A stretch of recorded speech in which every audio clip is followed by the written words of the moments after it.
Welcome to Hope and Heresy, Life on the Religious Left, where we wrestle with contemporary issues using history and theology as our guides.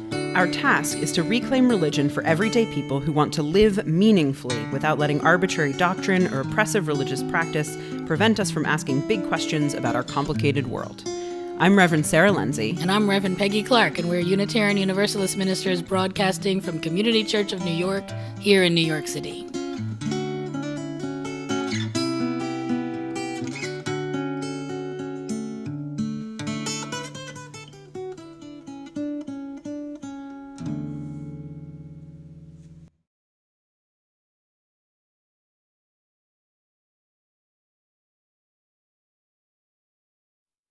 Hi, Peggy.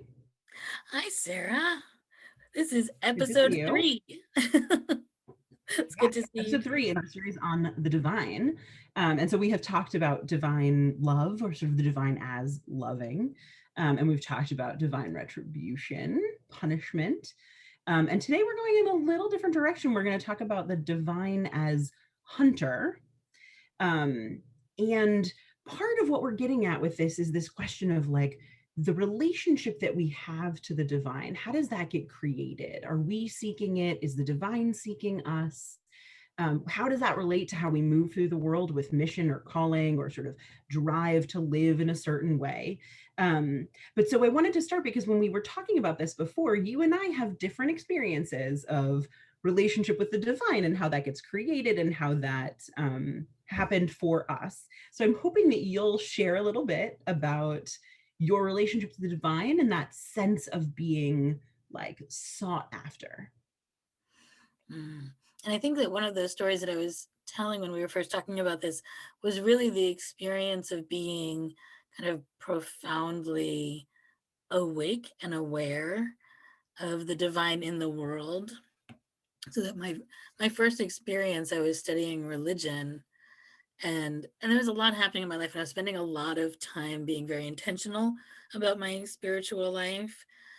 But then really out of nowhere, I was walking near my college campus, and I felt like I had this overwhelming feeling like I was falling in love, completely head over heels in love with all of the people that I could see, with the plants and the trees, with the houses, with the road, with everything. It felt like the air was electrified or on fire. And after that, there was this experience. I mean, the experience of falling in love and sort of being in love with people in some way hasn't left. I can continue to tap into that. I don't live in that like heightened, experience all the time, but I can actually tap into that pretty quickly, or it overwhelms me from time to time, where I am absolutely back in that place. And the experience sort of we were talking about of being hunted is that from there was this sense for the next few years of being pulled into a life that was so different from the life I had originally imagined for myself, and feeling like I really needed to either answer this call. It wasn't even a call. I mean, I really experienced it as a pull.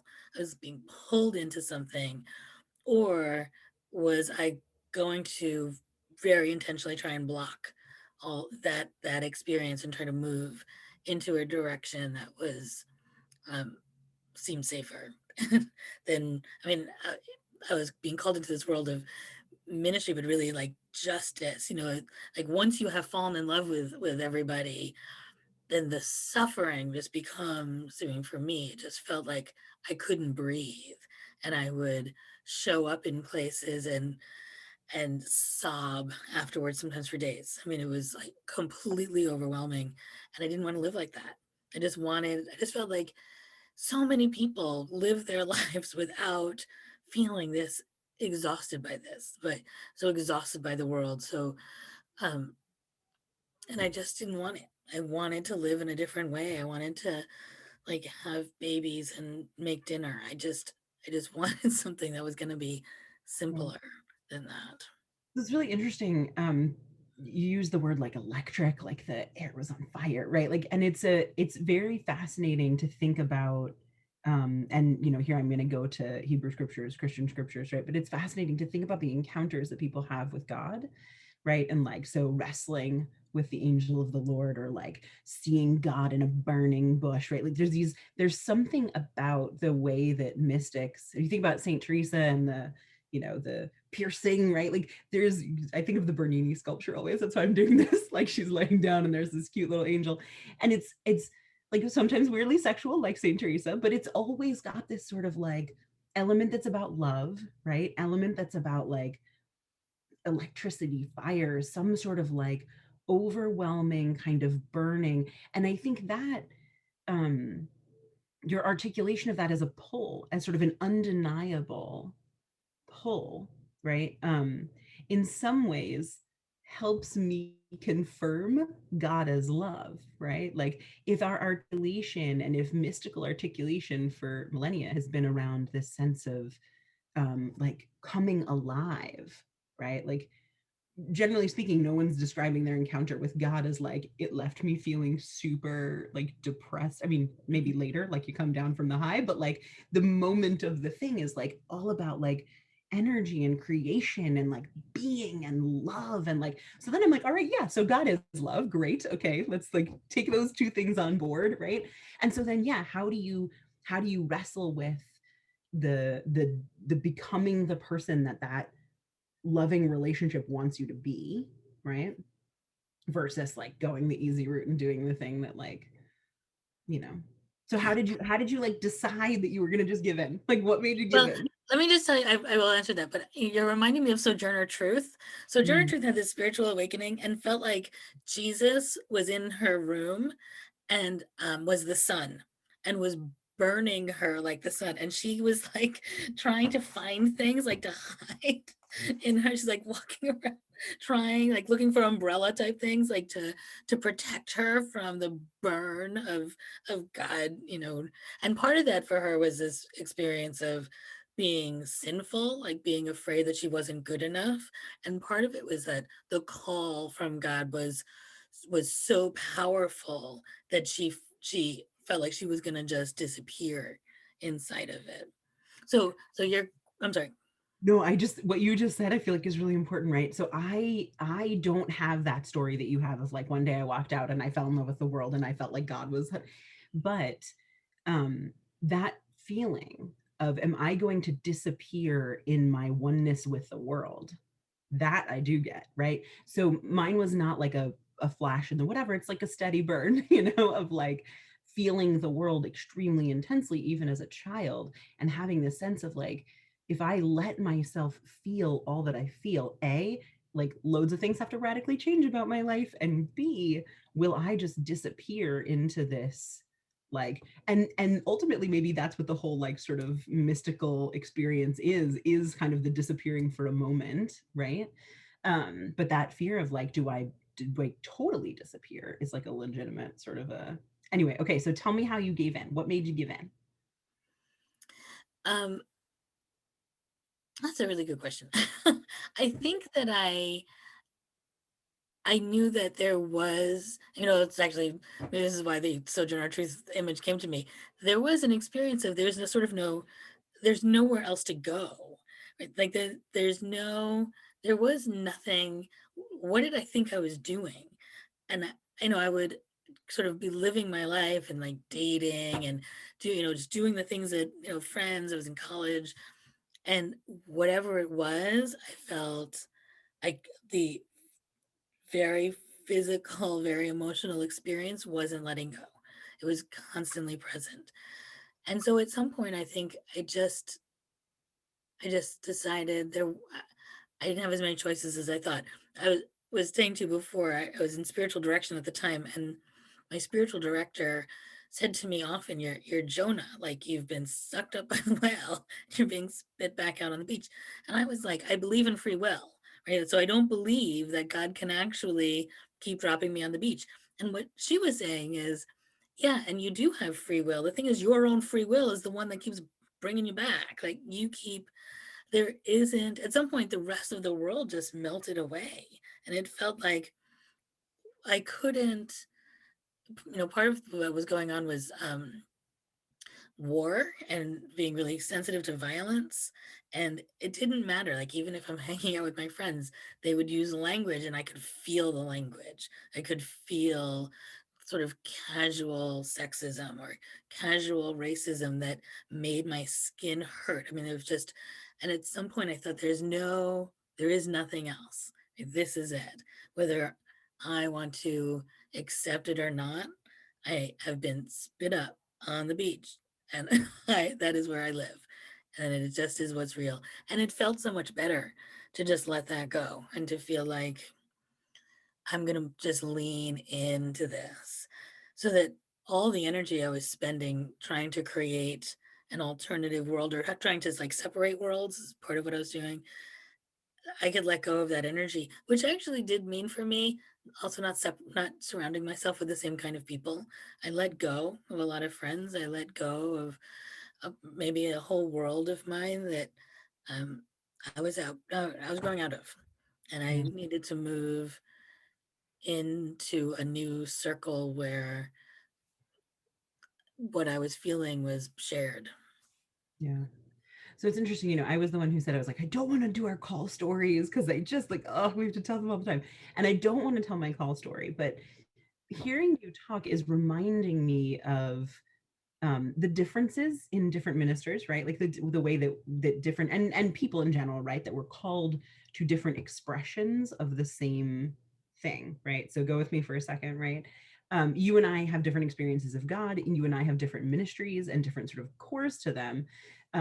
But that articulation of you get to this place where to live any other way is almost like disingenuous, right? So you have a choice, but you sort of don't have a choice unless you want to live a life of lying to yourself, right?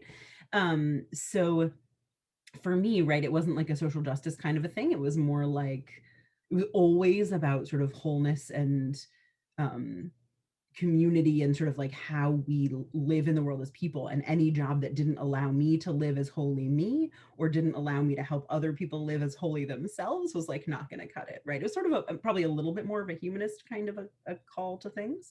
And I remember I went to my after divinity school, I went to a doctoral program, and the winter break after the first semester, I came home and sat down with my mentor, and I was like, I can't do it. Nobody, like, they keep calling me mom because I care about people. I was like, because it was an academic institution without a ministry like thing.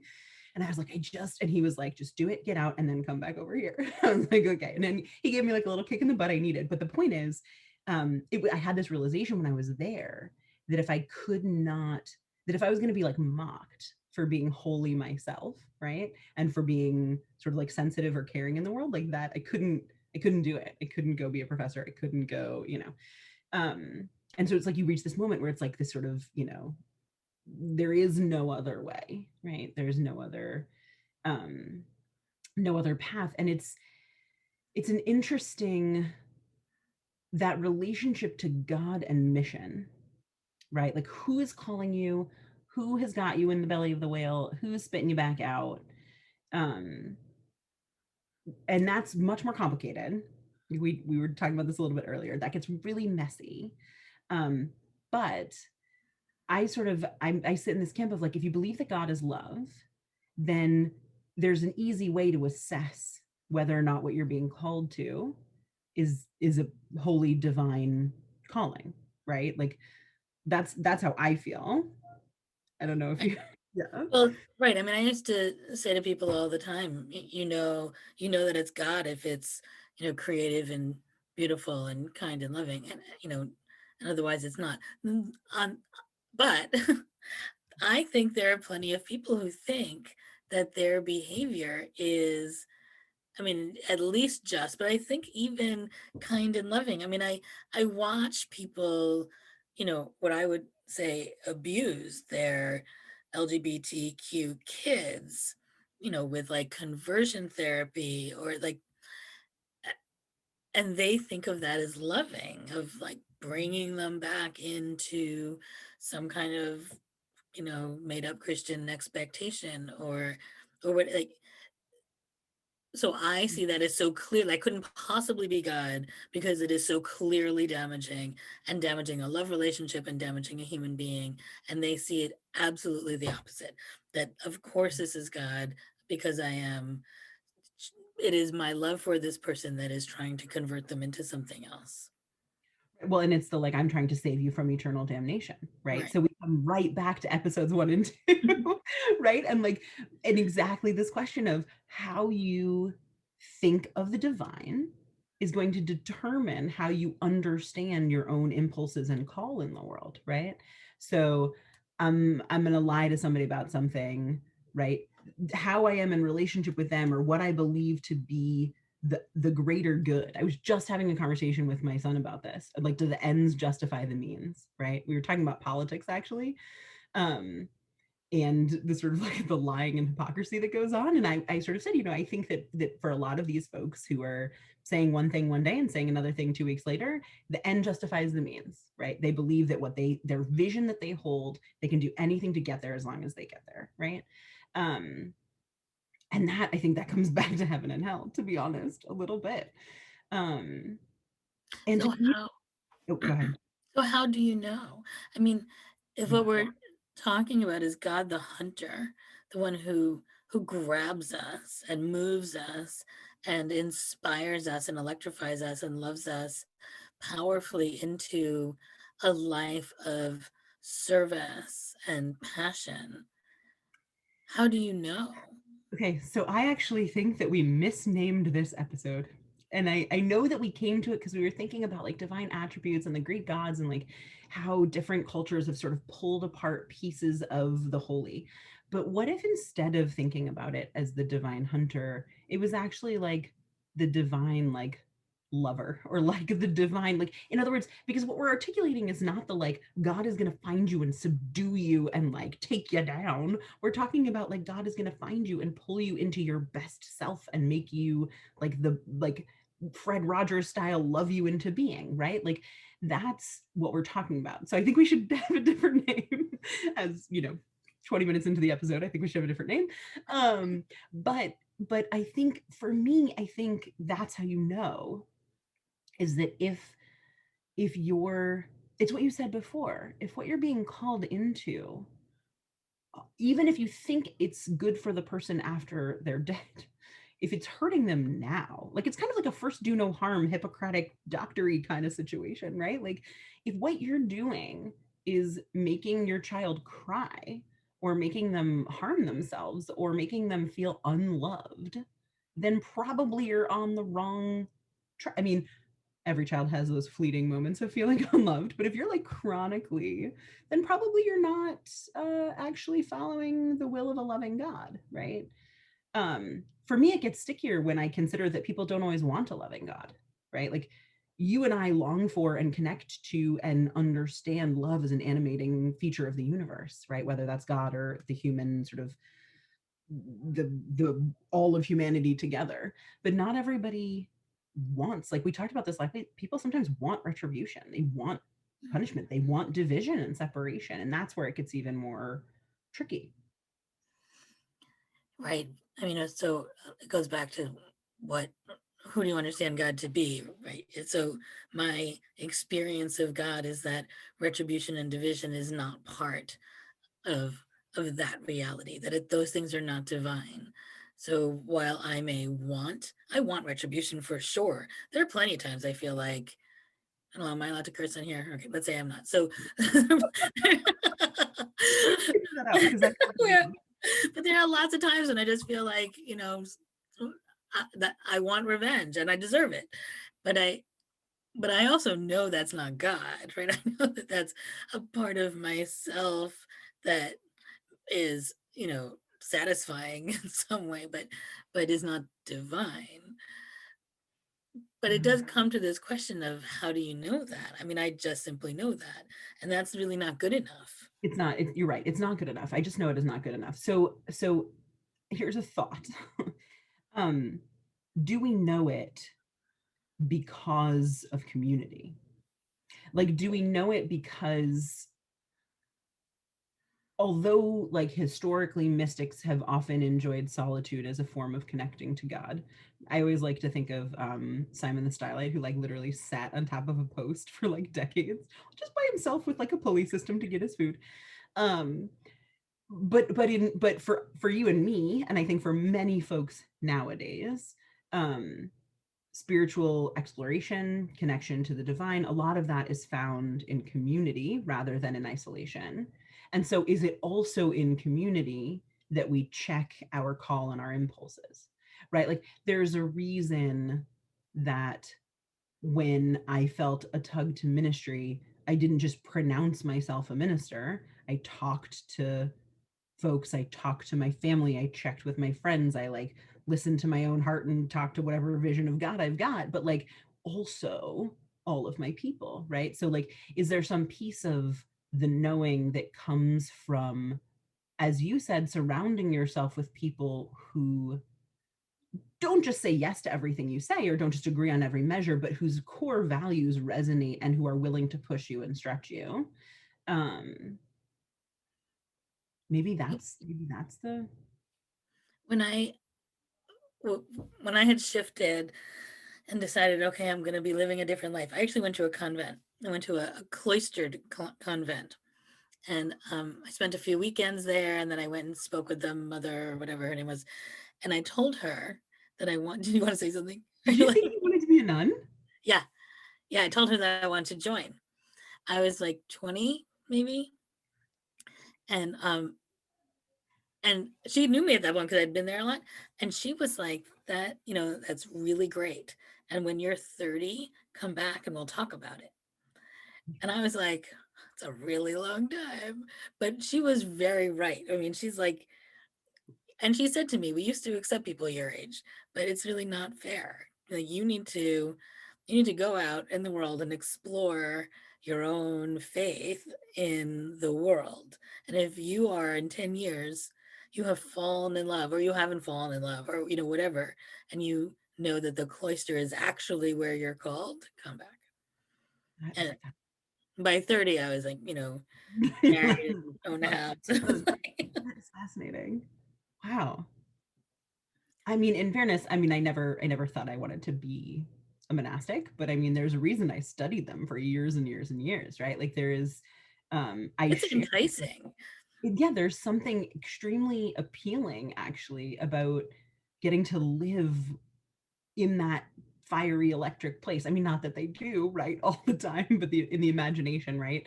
They're just always in touch with God and always in touch with and there's something Well, sort of, yeah, go ahead. there was also something, though, protective about it, because it did the world, as part of that experience, the world really felt way too close, and the Mhm. world still does a lot, right? It's where I feel like just reading the New York Times can feel overwhelming. So it felt like the cloister was going to protect me from this experience of being too exposed to suffering. I have really since learned that cloisters don't do that at all. That in fact, cloisters are places where people become very awake and face into the world, usually in profound ways. Yeah, But that was part of what I was seeking. was sort of in your imagination a protective barrier against. So it makes me think of, have you ever seen the show The Vicar of Dibley? It's a British show. The comedian Don French plays like a vicar in a small town, but there's this one episode, you should watch it, it's my favorite. It actually, like, jokes aside, it actually contributed to my becoming a minister. But so there's this one episode where she's in her vicarage and she's watching the news and she's like weeping, right? And someone comes and knocks on her door and a funny little interlude happens, but it's this acknowledgement, right? Even in this like very funny show, it's this acknowledgement of like, when you allow yourself to be open, right? So you adopt a loving God, you allow yourself to love the world, you allow yourself to care past your own family, your own community, your own, all of a sudden your heart is broken all the time, right? Like, pretty much. And so what I'm realizing as we're talking is that that's a painful process that a lot of us try to run from because it's scary. Like, it's hard to live in that place where turning on the news makes you want to weep, right? Um, and yet once you get there, I'm going to venture to say, not all the time, but once you get there, the sense of connection and love that you have with whatever your vision of the divine is makes bearable the open, vulnerable brokenheartedness, right? So that it's almost like the thing that draws you in from the beginning is the thing that allows you to live in that place and sort of come into that. And again, it's not all the time, right? Like there are days when I definitely do not feel in touch with the divine. Um, but there most of the time, the brokenheartedness, even if it's overwhelming, doesn't feel unbearable. Is that like a fair distinction? So are you saying that so you're saying that the brokenheartedness doesn't always feel overwhelming and you don't always feel in touch with the divine? Are you saying that these things are simultaneous? Oh, that's interesting. No, not necessarily. I mean, there are days when I like my overwhelm at the world is so strong that even my like deep knowing of belovedness doesn't really doesn't really help, right? In a heart way, but I remember it enough that it doesn't feel unbearable, right? I think that's the distinction, right? Like overwhelming versus unbearable. But I guess ultimately I'm just trying to say that like the this issue of like what how do you measure a call? And how do you live into a call? And it doesn't mean a ministerial call, it's just a call to be in the world as your whole self, acknowledging the whole selves of others, because even that can be overwhelming and painful, right? um how do you do that? I think you can't do it without love, right? Whether that's your own perceived love of the divine for you or your love for the world. Makes sense. It does make sense. And it really comes back. I mean, it comes back to this experience, right? I think we've been talking about this for the last few weeks. This experience of God is love and ever present and always calling us into being our best selves and always calling us into into service. I mean, it doesn't have to be ministry, but into service, and therefore always calling us into community, and that's, you know, regardless of what the experience is. If the experience is something that's completely overwhelming and the air is on fire, or the experience is just a steady knowledge of love in the world, either way, that we are called to live in that all the time and to live in that in responsibility for all of those around us. So it's really interesting, Peggy. I hadn't really thought about this honestly, but we at church we did a four-part series this month of February on love, right? And it was like loving your body, and then it was like love and sex, and then it was love and loss. And this Sunday is my birthday, so it's somebody else, and they're doing it's our field ed student. He's doing like love of country and how you sort of how do you love a country that feels broken, right?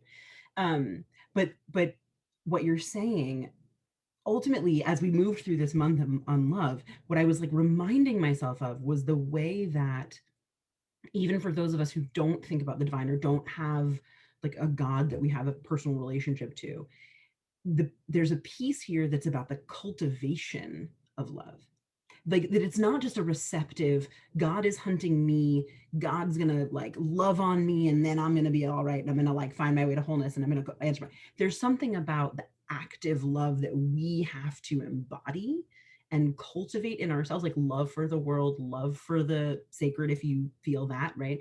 But just love for ourselves, like that there's a very active individual move that we have to embrace and keep pushing at even when it doesn't feel that way, right? Like when I feel out of touch with the sacred, the way back in is not like come to me sacred, right? The way back in is like I am going to actively remember why I love people and why I love the world and why, right? And maybe that's the trees or the birds or the whatever, but it's an act. Love is an active generative creative force that we are also responsible for, right? I think that it's like any other relationship, right? A relationship with the divine, that it needs to be cultivated. I know people often talk about prayer as this sort of like you get on your knees and you ask for something, right? You ask a question and then you don't hear an answer. And how many people I've said, to like that's a dysfunctional relationship that you're you keep talking and no one is talking back. So we need to be we need to cultivate the relationship so that this is really conversational. And I actually think that God is talking back. I think that all of nature is God's response, but I also think that we have to be very active in that. That you're right, that this is not about just passive. This isn't like get on your knees and wait for an answer. This is like, if I am not experiencing love, then I need to actively move out of myself and create that in the world. Which may be another way to measure like the validity, right? If what you're being called into causes you to be in a state of anger and hatred and fear, it may not be the thing that's right. That may not be God calling you. Yeah. I mean, these are this is like really complicated and ongoing things. And in fact, next week we're going to be talking about free will, which relates quite nicely. I mean, you mentioned actually earlier in the episode that sense of like you're like, I have free will, I don't have to be spit out, or and I think that this question of who gets to determine and how and when, what answer to give to what call, right? And do we have the right to say no, and all of that. So I feel like this is it almost feels like it's part one. Like this is a conversation that's going to continue, into next episode. Which is a really great way for us to transition and to start saying goodbye, because I think that this conversation is going to be continued.